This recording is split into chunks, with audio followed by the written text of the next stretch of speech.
Hello नमस्कार साथियों। मेरी आवाज़ आपको सुनाई दे रही होगी और सामने एक बोर्ड है जो कि आपको दिखाई दे रहा होगा और ये मैं हूँ। मैं अगर अपने मैं की बात ही अगर करें तो मैं में एक व्यक्तित्व है जो सर्वाइवल के लिए फाइट कर रहा है और उसके अंदर जो एनर्जी की फॉर्म में है आत्मा, ये दोनों मिलके चला रहे हैं। जब मैं सर्वाइवल की तरफ फाइट करता हूँ तो क्या है, दो तरह की फोर्स है। ये वाली जो शक्ति है वो सर्वाइवल फोर्स लगाएगी और ये वाली जो फोर्स है वो शेप अप फोर्स लगाएगी। और ये इसका ड्राइवर है कि मुझे कितनी चीजें संग्रहित करनी है और कितनी चीजें छोड़नी है और किस हद तक। ये पूरी व्यवस्था है जिसमें लॉजिक आधारित व्यवस्था की अपने बात कर रहे हैं और इंसान अपनी जरूरत के अनुसार किस तरह से अपने विवेक पे पट्टी बांध लेता है, अपनी आंखों पे पट्टी बांध लेता है। जब उसका फायदा होता है तब, और जब उसका लॉस होता है तब वो कहता है कि मुझे भी हक चाहिए। ये तो खुद की बात हुई। जब यही दूसरों के साथ अगर हो रहा हो, तब अगर दूसरे का फायदा हो रहा है तो वो कहता है कि मेरा तो लॉस हो गया, आँख खुल जाती है। फिर दूसरे का फायदा होता है, तो इस तरह से ये दूसरे का फायदा होता है तो अपना लॉस हुआ और दूसरे का लॉस हुआ तो अपने सोचते हैं कि और ये जो दूसरा है, अगर वो गिर रहा है तो उसको उठाते हैं अपने, और अगर वो उठ गया है एक क्षमता से ज्यादा तो अपने उसको गिराते हैं। ये मानस चरित्र के अंदर निहित होता है। अब यहां पर आपको दिख रहा होगा कि यहाँ पे पहली कॉन्शियसनेस, दूसरी कॉन्शियसनेस और तीसरी कॉन्शियसनेस।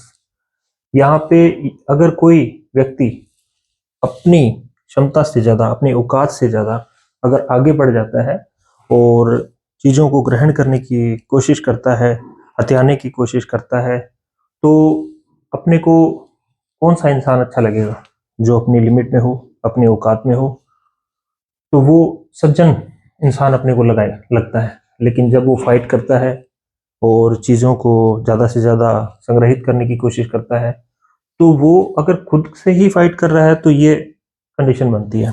लेकिन अगर वो दूसरे की सीमा में जाके अतिक्रमण कर रहा है, तब वो जो उसकी क्षमता है उससे ज़्यादा आगे आकर उस घटना को घटित कर रहा है, तो ये वो कंडीशन है। लेकिन इसमें दूसरी पार्टी है, वो इस पार्टी के साथ में इस काम में जुड़ी हुई है या नहीं।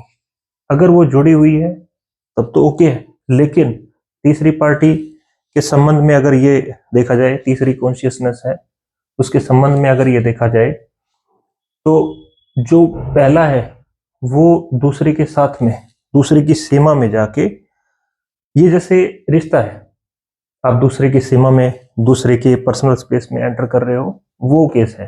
तो इसमें तीसरे को क्या ही दिक्कत है। लेकिन अगर ये दूसरा कहता है कि नहीं, ये अतिक्रमण हो रहा है अपनी औकात से ज्यादा जाकर, तो मुझे न्याय चाहिए, तब ये तीसरी पार्टी कहती है कि हाँ गलत है, न्याय चाहिए। वहीं कुछ लोग हैं, वो आत्मा आत्मा उनकी और ही भी संकुचित हो जाती है, तो जिसकी वजह से उनका जो कॉन्फिडेंस लेवल है, उनके कॉन्फिडेंस को कम देखकर दूसरी पार्टी है वो अटैक करने की कोशिश करती है। तो आप देखते हो कि बहुत सारे कमजोर वर्ग हैं, उनके ऊपर ये अटैक होते हैं। तो ये तीसरी पार्टी कहती है कि हाँ ये गलत है।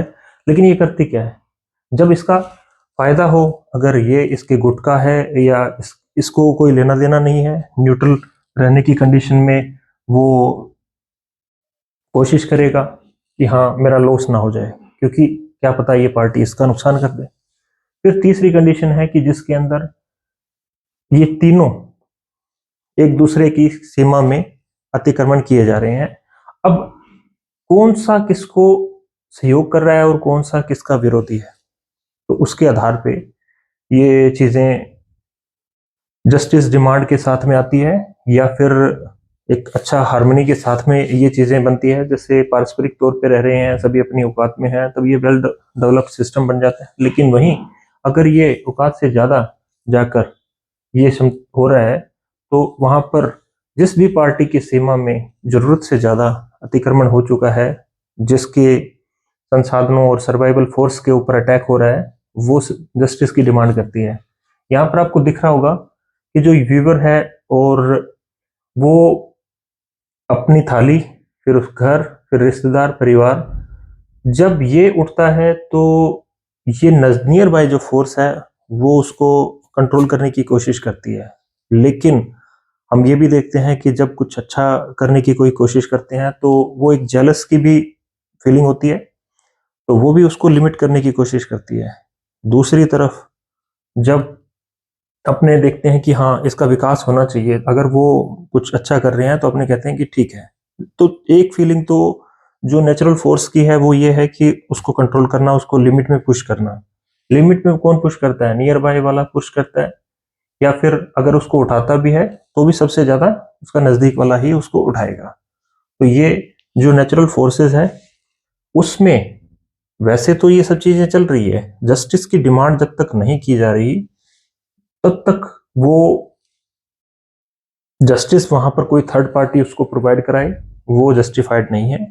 तो सबसे पहले ही वो पार्टी कहेगी कि हाँ मेरे साथ में अन्याय हुआ है। तो सर्वाइवल फोर्स के हिसाब से जितना उसको इनिशियल स्टार्ट मिलना चाहिए था, सर्वाइवल फोर्स तो वो रिसोर्सेज की जो लूट कर रहे हैं और अंतहीन लूट करने में पीढ़ियों तक के मजे को सुरक्षित करने के लिए लगे हुए हैं, वो लोग दूसरों के जो भी संसाधन हैं उन पे अटैक किए जा रहे हैं और वो सब छीनते जा रहे हैं। और जिनके लिए इनिशियल बेसिक स्टार्ट भी अवेलेबल नहीं है तो वो अपने हक की बात करते हैं, सर्वाइवल फोर्स की बात करते हैं। और दूसरी तरफ अगर समाज का जो तीसरा पक्ष है वो अगर चुप रहता है, उसको कोई लेना देना नहीं है, आप बैल मुझे मार, क्यों आफत मोल लें मुफ्त की। दो पार्टियां हैं, अपने आप देखेगी, जिसपे हो रही है, जिसपे बीत रही है वो करे तो शोभा भी देता है। आप कौन आ गए, आपके साथ में क्या घटना हुई है? तो बहुत सारी चीजें हैं इस पार्टी का, उस घटना में पार्टिसिपेट करना कितना शोभा देता है और कितना नहीं, ये इस बात पे निर्धारित होता है कि वो अपनी क्षमता के, अपनी कैपेसिटी, और जो उसकी कैपेसिटी से भी ज्यादा उसकी जो औकात है, अगर वो इंसान औकात में रहकर बात करता है तो वो उचित लगती है। एक सभ्य समाज में हम ये विचारते हैं कि ये चीज होनी चाहिए। फिर ये सब चीजें संभव कैसे हो सकती है? जब हम पैदा होते हैं तो हम डिपेंड होते हैं, जब हम बूढ़े होते हैं तब भी हम डिपेंड होते हैं। तो एक तरफ तो जो राजापन है, जिसको अपना हक छोड़ना है, जो कि संग्रहित कर करे बैठे हैं, और जो बच्चा पैदा हो रहा है जिसको इनिशियल स्टार्ट मिलनी चाहिए, या फिर जो भी जिसको भी राइट चाहिए, जिसका भी हक मारा जा रहा है, वो कहेगा कि हाँ इनिशियल बेसिक स्टार्ट और सर्वाइवल जो मेरे राइट्स हैं वो मिलने चाहिए, संसाधनों में इक्वल डिस्ट्रीब्यूशन होना चाहिए, और आज़ादी और विभिन्न तरह की आज़ादी की बात इसके अंदर जो ये पक्ष करता है, जो कि अभी वनरेबल है। तो वनरेबल होने की वजह से ये दूसरों के ऊपर आश्रित है, उसके ऊपर वो अटैक करें या ना करें, वो उनकी वो उनकी इच्छा पर निर्भर करता है। अब ये इच्छा तो अपना हक छोड़ने की किसकी होती है और किसकी नहीं होती है। वहां जहां आप आजादी की बात कर रहे हो, तो ये तो यहाँ जब आप कमजोर हो तो उस कमजोरी की स्थिति के अंदर आप ये ये आशा करते हो कि दूसरे अपना हक छोड़ें, और दूसरे जो भी अपने संसाधन दबाए बैठे हैं अपने पीढ़ियों तक के मजे सुरक्षित करने के लिए वो छोड़ें। लेकिन ये पक्ष कितना छोड़ता है? फिर दूसरी बात, जब ये पक्ष खुद जब बड़ा हो जाता है और बहुत सारी चीजों को संग्रहित करने लग जाता है, तो फिर वो दूसरों के लिए कितना कुछ छोड़ता है। तब वो कहता है कि भी हाँ मेरे प्रेजेंट के राइट और फ्यूचर की रिस्पॉन्सिबिलिटी। तो आप जो भविष्य में आने वाली पीढ़ियां हैं उनके प्रति कितनी जिम्मेदारी के साथ में जो रिसोर्सेज की लूट है उसमें, और अंतहीन मजे और पीढ़ियों तक के मजे, इसमें खुद कितना त्याग करते हो। और दूसरा यह है कि दूसरों से अति न होने दें। आप खुद तो कर ही रहे हैं, आप बैल मुझे मार, तो वहां आप दूसरों के लिए भी अच्छा करने के लिए, जो दूसरे तीसरा पक्ष है वो अगर लूट कर रहा है, तो उसके सामने भी आप इक्वल और न्यूट्रल रहने की और ये सब जो कंडीशन है वो बेस्ट टू बेस्ट आप अपनी जिम्मेदारी निभाएं। ऐसे नहीं कि न्यूट्रल हो गए और सब चीजें हो रही है। जब आपको दिख रहा है कि मेरी ही जाति और कुल का की ग्रोथ हो रही है तो छद्म रूप से आप उनका साथ देते हो, और दूसरी तरफ आप देखते हो कि हाँ, ये अगर तीसरा पक्ष अगर आगे बढ़ गया है तो ये दूसरा पक्ष आगे बढ़ गया है तो ये कहीं मेरे लिए चुनौती की बात हो सकती है। तो आप जो भी पक्ष जिसके साथ में भी गलत हुआ है, जो कि न्याय की मांग कर रहा है, जो कि सर्वाइवल के लिए फाइट कर रहा है, वो अपना हक मांग रहा है और इस व्यवस्था से वो उम्मीद करता है कि एक सभ्य व्यवस्था उसके लिए, एक लॉजिक आधारित व्यवस्था उसके लिए एक अच्छा जीवन सुनिश्चित करे।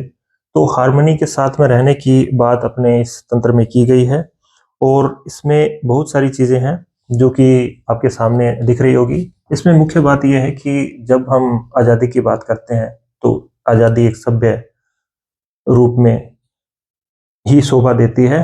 तो उसमें आप बहुत ज़्यादा चीज़ें इकट्ठी कर रहे हो और उसमें किसी पक्ष को ऐतराज हो रहा है तो वो चीज़ कितनी जायज़ है और कितनी नाजायज़ है वो उसके ऊपर लोगों आधारित व्यवस्था न्याय करती है। और ये न्याय पर्सनल जो उनके फैसले हैं उनमें दखल अंदाजी ना करते हुए, अगर कोई जस्टिस की बात है तो जस्टिस के जो सिस्टम में ये प्रोवाइड हो रहा है तो वो बात उचित है। लेकिन ये लोगों जस्टिस ना करके, जस्टिस हो सकता है इसके बेस पे, लेकिन इसमें मुख्य तौर पे करेंसी और एक व्यवस्था जो कि आधारित है ऐसी पूंजी पे जो लॉजिक पे आधारित कर्म से संग्रहित हो सकती है।